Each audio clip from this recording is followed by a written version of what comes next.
बिस्मिल्लाहिर्रहमानिर्रहीम अस्सलामुअलैकुम वरहमतुल्लाहि वबरकातुहू। उम्मीद है दोस्तों सब खैर व आफियत से ही होंगे। आज के अपने इस वीडियो के अंदर हम CS 205 का मॉड्यूल नंबर 18 कवर करने जा रहे हैं, जिसके अंदर हमारे पास जो टॉपिक है वो है इंफॉर्मेशन सिक्योरिटी रिस्पॉन्सिबिलिटी। कुछ जो कंपनी या ऑर्गेनाइजेशन के अंदर इंफॉर्मेशन सिक्योरिटी होती है वो किसकी रिस्पॉन्सिबिलिटी है। अब यहाँ पे दोस्तों सबसे पहले उन्होंने कुछ डिफ़ॉल्ट जो ऑर्गेनाइजेशन के अंदर परसेप्शंस बनी हुई हैं उनके बारे में पहले बताया। उसके बाद फिर उन्होंने बताया कि सिक्योरिटी रिस्पॉन्सिबिलिटी किन-किन की होती है या किन-किन के अंडर में आती है। तो अब सबसे पहले हम वो डिफ़ॉल्ट परसेप्शन देख लेते हैं कि किसी भी ऑर्गेनाइजेशन के अंदर लोग क्या सोचते हैं सिक्योरिटी इन्फॉर्मेशन सिक्योरिटी को लेकर। तो यहाँ पे देखें लिखा हुआ है डिफ़ॉल्ट ऑर्गेनाइजेशन परसेप्शन कि किसी भी ऑर्गेनाइजेशन के अंदर एक डिफ़ॉल्ट पहले से ना एक परसेप्शन बनी हुई है, एक यकीन बना हुआ है लोगों का कि क्या भला security is responsibility of one person और वन डिपार्टमेंट, कि लोग ये समझते हैं किसी भी ऑर्गेनाइजेशन के अंदर कि सिक्योरिटी को मेंटेन करना किसी भी एक सिंगल पर्सन या किसी भी एक सिंगल डिपार्टमेंट का काम है और किसी का काम नहीं है, जबकि ऐसा कुछ नहीं है। ये गलत परसेप्शन बनी हुई है। दूसरा, can get away with security as an afterthought, यानी दूसरी उनकी जो यकीन बना हुआ है जो कि गलत है, वो लोग ये समझते हैं कंपनी के अंदर या ऑर्गेनाइजेशन के अंदर कि सिक्योरिटी इतनी इंपॉर्टेंट नहीं है, इसको आप सेकंड नंबर पे भी रख लो या आप बी लेवल पे भी रख लो तो फिर भी काम आपका चल जाएगा। जिस तरह आप अपने मफादात को फर्स्ट नंबर पे रखते हो, ऐसे ही जनाब आपको सिक्योरिटी को भी फर्स्ट नंबर पे रखना होगा अगर आप उसको स्ट्रॉन्ग करना चाहते हो। तो इसलिए ये भी परसेप्शन गलत है कि लोग समझते हैं कि इसको सेकंड नंबर पे रख लो तो फिर भी आपका काम सही से चल जाएगा। उसके बाद तीसरी जो परसेप्शन लोगों की बनी हुई है ऑर्गेनाइजेशन के अंदर वो है रिएक्टिव। रिएक्टिव क्या है कि अगर ऑर्गेनाइजेशन के अंदर किसी भी तरह का कोई अटैक होता है सिक्योरिटी के ऊपर, यानी साइबर सिक्योरिटी अटैक होता है कोई भी, तो लोग उसकी ना एक हाइप क्रिएट कर देते हैं। मतलब लोग उसके बारे में ना शोर बहुत मचाते हैं, लेकिन कोई भी उसके बारे में सॉल्यूशन नहीं दे रहा होता। तो ये भी एक गलत परसेप्शन है कि मतलब लोग जो है ना सिर्फ शोर मचाई जा रहे हैं। हालांकि होना ही चाहिए था कि जैसे ही कोई साइबर अटैक हुआ है तो लोग सारे मिलकर या जो डिफरेंट तरह के हमारे IT इंजीनियर्स हैं वो मिलकर क्या करें, उस इश्यू को रिज़ॉल्व करें। लेकिन ऐसा नहीं होता। होता क्या है कि लोग उसके बारे में जो है ना शोर बहुत मचा रहे हैं। जैसे मैं आपको इसकी छोटी-सी एग्ज़ाम्पल देता हूँ कि हमारे पाकिस्तान के अंदर अगर वर्चुअल यूनिवर्सिटी ऑफ पाकिस्तान में कोई भी रूल चेंज किया जाए, तो तमाम के तमाम यूट्यूबर जो हैं, वो डेली बेस के ऊपर वीडियो अपलोड करते हैं कि हाय व्यू में ये रूल चेंज हो गया, ये हो गया, स्टूडेंट अब फेल हो जाएँगे, ये हो जाएगा। मतलब सब सब जो है ना वो सिर्फ़ अपने व्यूज़ की खातिर और सिर्फ़ अपने मफादात की खातिर देखिए शोर मचा रहे हैं। वही सेम चीज़ जैसे ऑर्गेनाइजेशन में होती है कि साइबर अटैक हुआ, बजाय उसको ठीक करने के बजाय उसके ऊपर जो है ना वो कोई सीरियस जो है ना वो एक्शन लेने के शोर मचा रहे हैं हर बंदा बस, ठीक है? तो यही चीज़ मैंने आपको एग्ज़ाम्पल से भी बताई है कि बजाय इसके कि यूट्यूबर आपको कोई सॉल्यूशन आप बताएँ कि इसका सॉल्यूशन ये है, वो सिर्फ़ शोर मचाते हैं, सिर्फ़ अपने व्यूज़ की खातिर और अपने मफादात की खातिर। अच्छा जी, आगे चलते हैं अब। तो ये चीज़ आपको समझ आ गई? ये तीनों पॉइंट्स के ऑर्गेनाइजेशन के अंदर डिफ़ॉल्ट परसेप्शन जो लोगों के बने हुए हैं, जो कि बिल्कुल गलत है।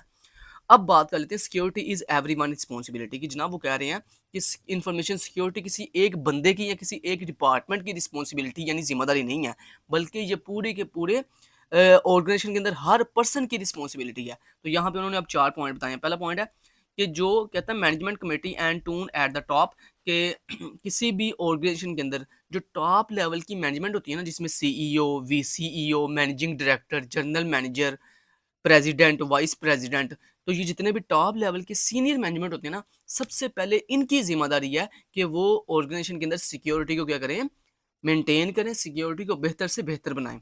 उसके बाद security awareness campaigns and programmes.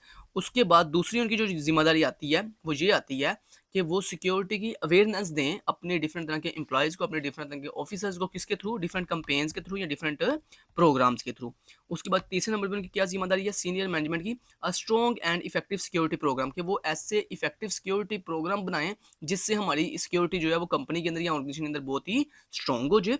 उसके बाद एलोकेशन ऑफ सफिशिएंट रिसोर्सेज, कि वो सिक्योरिटी को बेहतर करने के लिए डिफरेंट तरह के जो IT इंफॉर्मेशन सिक्योरिटी के जो डिफरेंट तरह के रिसोर्सेज हैं वो इम्प्लीमेंट करवाएं और वो एलोकेट करवाएं, ताकि हमारी सिक्योरिटी को बेहतर से बेहतर बनाया जा सके। उसके बाद उसको आ जाती है सिक्योरिटी इन्वॉल्वमेंट एंड अकाउंटेबिलिटी। अब यहाँ पे 2 पॉइंट्स हैं सिक्योरिटी इन्वॉल्वमेंट एंड अकाउंटेबिलिटी के अंदर। कहता है पहला पॉइंट है effective security implementation should be built into the performance KPIs। KPIs आपको शॉर्ट MCQ में सर पूछ सकते हैं कि KPI स्टैंड फॉर, तो KPI स्टैंड फॉर की परफॉर्मेंस इंडिकेटर्स। क्या स्टैंड फॉर है इसका? की परफॉर्मेंस इंडिकेटर्स ऑफ की team members management technical and business. यानी वो बोल रहे हैं इस बेसिकली पॉइंट में वो ये बता रहे हैं आपको कि अगर आपने किसी भी ऑर्गेनाइजेशन के अंदर अपनी सिक्योरिटी को यानी इंफॉर्मेशन सिक्योरिटी को बेहतर बनाना है, एक अच्छी इंफॉर्मेशन सिक्योरिटी इंप्लीमेंट करनी है, तो उसके लिए आपको अपने केपीआईज के थ्रू और अपने टीम मेंबर्स के थ्रू जो है वो उसको अच्छे तरीके से इंप्लीमेंट करना पड़ेगा। उसके बाद दूसरे पॉइंट में वो बोल रहे हैं annual appraisals security awards and recognition. Recognition का मतलब ये बेसिकली ये होता है कि आप अपने कंपनी के अंदर या ऑर्गेनाइजेशन के अंदर जब भी कोई अच्छा काम करे, मतलब कोई भी एम्प्लॉय अगर सिक्योरिटी को लेकर बहुत ही अच्छा एक्शन कोई परफॉर्म कर रहा है, या आपको लग रहा है कि मतलब ये जो एम्प्लॉयज़ हैं, ये जो टीम है या ये जो ऑर्गेनाइजेशन है, सॉरी ये डिपार्टमेंट है, ये बहुत अच्छा काम कर रही है सिक्योरिटी को लेकर, तो आपको चाहिए कि उनको डिफरेंट तरह के एनुअल अप्राइजल्स मतलब प्राइज़ दें आप, सिक्योरिटी के डिफरेंट तरह के अवार्ड्स दें, क्योंकि आपको पता है ना ये ह्यूमन नेचर है कि जब उसको किसी भी अच्छा काम करने पर कोई भी अवार्ड मिलता है ना, तो वो और लगन से फिर काम करते हैं। अगर आप उनको अवार्ड ही नहीं दोगे, कोई मतलब उनको जो है ना उनकी हौसला अफ़ज़ाई नहीं करोगे, तो फिर कभी भी वो आपके लिए, आपकी ऑर्गेनाइजेशन के लिए, आपकी कंपनी के लिए कभी भी अच्छा काम नहीं करेंगे। तो यही चीज़ बेसिकली इस पॉइंट में बताई है। ये पहला पॉइंट उन्होंने ये बताया कि अच्छी सिक्योरिटी को इम्प्लीमेंट करने के लिए आपको केपीआईज़ एंड टीम मेंबर्स का सहारा लेना पड़ेगा, और दूसरा आपको अपनी सिक्योरिटी को बेहतर बनाने वाले जो टीम मेंबर्स हैं, उनको एनुअल प्राइज़ेज़ या डिफरेंट तरह के सिक्योरिटी अवार्ड जो है वो देने पड़ेंगे। उसके बाद दोस्तों अगला यहाँ पे बेसिकली एक चार्ट है, ये चार्ट किसके बारे में है? Information security project reporting structure, कि मतलब आपकी कंपनी के अंदर जो इन्फॉर्मेशन सिक्योरिटी का जो प्रोजेक्ट होता है, उसका रिपोर्टिंग स्ट्रक्चर कैसे का होना चाहिए। तो अगर पेपर में आपको ये क्वेश्चन आता है ना, तो ये कैसे पूछा जाएगा? ऊपर वाला क्वेश्चन आपको पूछा जा सकता है इसके बारे में, ये इन्फॉर्मेशन सिक्योरिटी रिस्पॉन्सिबिलिटी, तो इसके बारे में आपने ये 3 पॉइंट जो है लिख देने हैं। ये ऊपर वाले पॉइंट, पहले जो मैंने आपको ऊपर बताया डिफ़ॉल्ट परसेप्शन, फिर आपने ये लिख देने हैं और फिर आपने ये लिख देने हैं, ठीक हो गया? तो ये क्वेश्चन ऊपर वाला क्वेश्चन आपको मैंने समझा दिया।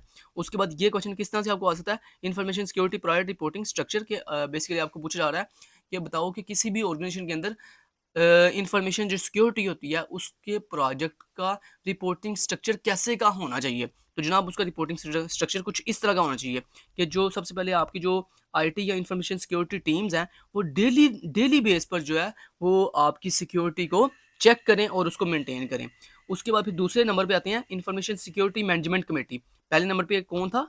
आईटी टीम थी। उसके बाद अब दूसरे नंबर पे कौन है जी? Information security management committee. ये जो इन्फॉर्मेशन सिक्योरिटी मैनेजमेंट कमेटी है, ये कैसे रिपोर्ट करेगी? ये वीकली रिपोर्ट देगी, मतलब हर 1 हफ्ते के बाद जो है वो आपके जो इन्फॉर्मेशन सिक्योरिटी है उसकी रिपोर्ट जो है वो बनाएगी और आगे फॉरवर्ड करेगी अपनी सीनियर मैनेजमेंट को। उसके बाद फिर जो आपकी इन्फॉर्मेशन सिक्योरिटी स्ट्रीमिंग कमेटी है, ये बेसिकली इसकी जिम्मेदारी है कि ये मंथली बेस पर जो है वो आपकी रिपोर्ट तैयार करे और आगे सीनियर मैनेजमेंट को भिजवाए।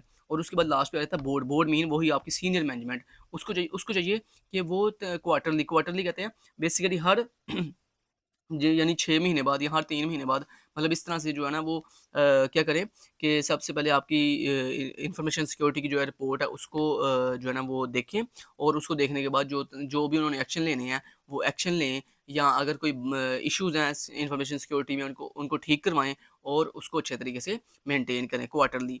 ठीक है? तो ये क्वार्टरली का मतलब होता है। उसके बाद लास्ट पे वो बेसिकली बोल रहे हैं, अब एक लास्ट बात उन्होंने बोली है, security is everyone responsibility and has to gradually take its place in organisational culture, कि यानी इंफॉर्मेशन जो सिक्योरिटी है वो हर एक की ज़िम्मेदारी है, और ये इंफॉर्मेशन सिक्योरिटी को मेंटेन करना जो है ना वो बताया जाए हर इंसान को, ताकि वो आपकी ऑर्गेनाइजेशन के अंदर जो हर इंसान है, बेसिकली लास्ट में उन्होंने बोला है ऑर्गेनाइजेशन कल्चर के मतलब ऑर्गेनाइजेशन का एक कल्चर बन जाए कि जिसमें वो हर इंसान को ये पता हो कि ये जनाब इन्फॉर्मेशन सिक्योरिटी को बेहतर बनाना ये मेरी भी ज़िम्मेदारी है, ठीक है? ये सिर्फ़ किसी एक पर्सन की, सिर्फ़ एक किसी डिपार्टमेंट की ज़िम्मेदारी नहीं है, बल्कि ओवरऑल हर पर्सन की जो है, हर एवरीवन की रिस्पॉन्सिबिलिटी है। ये आप रूल बना दो, ये आप ऑर्गेनाइजेशन का कल्चर बना दो।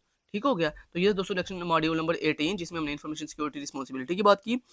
मैं उम्मीद करता हूँ आपको इस मॉड्यूल की समझ आई होगी। Thank you so much till then guys, take care, अल्लाह हाफ़िज़।